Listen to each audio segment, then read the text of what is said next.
Ndewono.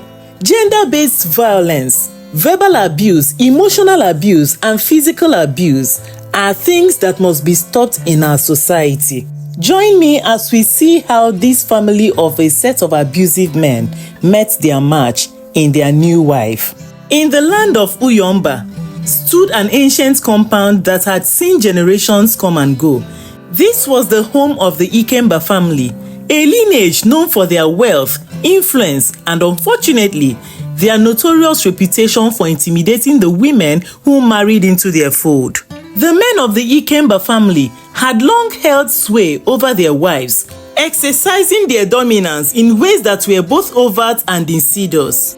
Isiguzo, the third son of the family, was a man of few words, but carried himself with an air of authority that brooked no opposition.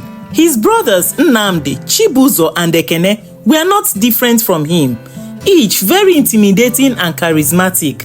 Their wives lived in fear, their spirits crushed under the weight of their husband's tyranny. It was into this family that Ifedimma, a seemingly unassuming woman, was married. The day Ifedimma arrived their new home, the compound was abuzz with excitement. The elders had gathered to welcome the bride, their faces lined with years of wisdom and experience. The other women looked on with a mixture of curiosity and apprehension, their own experiences with the Ikemba men casting a shadow over their thoughts. Ifedimma, dressed in a beautiful coral-beaded wrapper and adorned with intricate jewelry, carried herself with grace and poise. She greeted everyone with a warm smile, her eyes betraying none of the anxiety she felt within. As the festivities wound down and the guests departed, she found herself alone with Isiguzo, his imposing figure looming over her. "Welcome to our home, Ifedimma," he said, his voice low and authoritative. "I trust you will find your place here and fulfill your duties as my wife." "Thank you, my husband," Ifedimma replied softly, her eyes meeting his with a calm resolve. "I will do my best to honor this family and uphold its traditions." Isiguzo nodded, seemingly satisfied with her response. Little did he know that behind those gentle words lay a promise of change, a shift in the balance of power that would soon ripple through the entire household. It didn't take long for Ifedimma to realize the extent of the cruelty that permeated the Ikemba household. She observed in silence as her sisters-in-law, Amara, Nkechi, and Adora, went about their daily tasks with an air of resignation, their eyes downcast and their spirits subdued. The men, on the other hand, carried themselves with an air of superiority, their interactions with their wives laced with condescension and thinly veiled threats. One evening, as the family gathered for dinner, Nnamdi's voice rang out, harsh and demanding. "Adora, where is my food? Must I wait forever?" His words were accompanied with a menacing glare that sent shivers down Adora's spine. Adora hurriedly brought the food to the table, her hands trembling as she set the dishes before him. Nnamdi's anger flared as he noticed a slight spill on the tablecloth. "Are you blind?" He spat, raising his hand to strike her. Before he could make contact, Ifedimma's voice cut through the tension like a knife. "Enough, Nnamdi!" She did nothing to deserve that. All eyes turned to Ifedimma, surprise and disbelief etched on their faces. Nnamdi's hand froze mid-air, his anger momentarily eclipsed by shock. "Who do you think you are to speak to me that way?" he demanded, his voice trembling with rage. "I am Ifedimma, your brother's wife," she replied calmly, her gaze unwavering. "And I will not stand by and watch you abuse your wife. If you have an issue with her, address it with respect." Nnamdi's face turned red with fury, but something in Ifedimma's eyes made him lower his hand. He stormed out of the place, leaving a stunned silence in his wake. The other women exchanged glances. a flicker of hope igniting in their hearts. Ifedimma's intervention was the first sign that things might be different with her around. Word of Ifedimma's boldness spread quickly through the village. Some admired her courage, while others feared for her safety. The Isiguzo men were known for not tolerating defiance, and many wondered how long she could maintain her stance without facing dire consequences. Undeterred, Ifedimma continued to observe and bide her time. She formed a quiet bond with other women, earning their trust and learning their stories. She discovered that Amara's husband, Chibuzo, had a penchant for belittling her in public, undermining her confidence at every turn.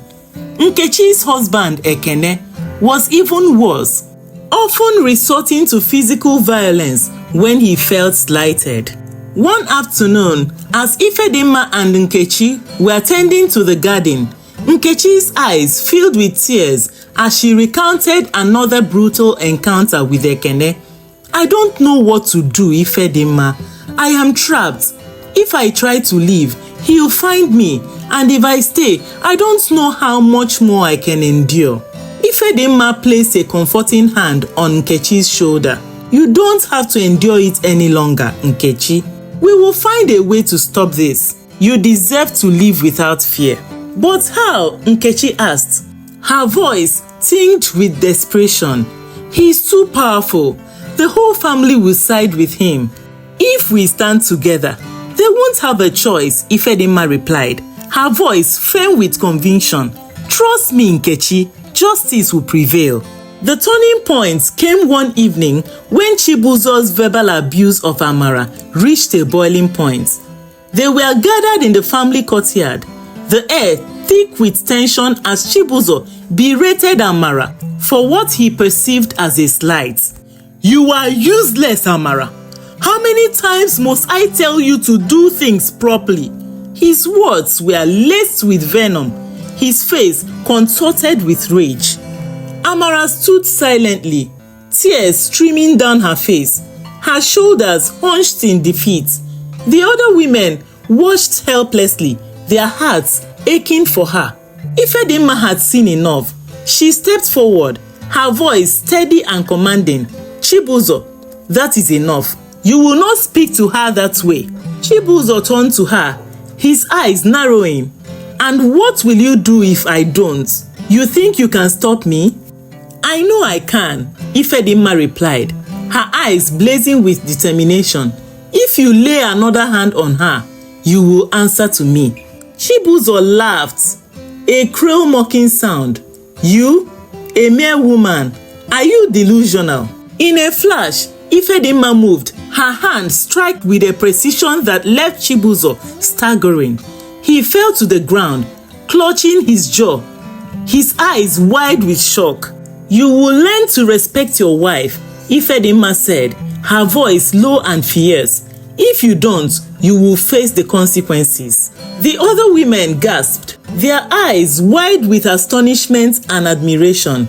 Chibuzo scrambled to his feet, his face a mask of humiliation and rage. He longed at Ifedimma, but she was ready. With a swift series of moves, she disarmed him, her strength and agility leaving him helpless. "Leave now, Chibuzo," she commanded, "and remember this moment. It will be the last time you will ever raise your hand against Amara." Chibuzo stumbled away, his pride shattered. The other women looked at Ifedimma with a mixture of awe and gratitude. She had done what they had all dreamed of, but never dared to attempt. Ifedimma's actions sent shockwaves through the entire family.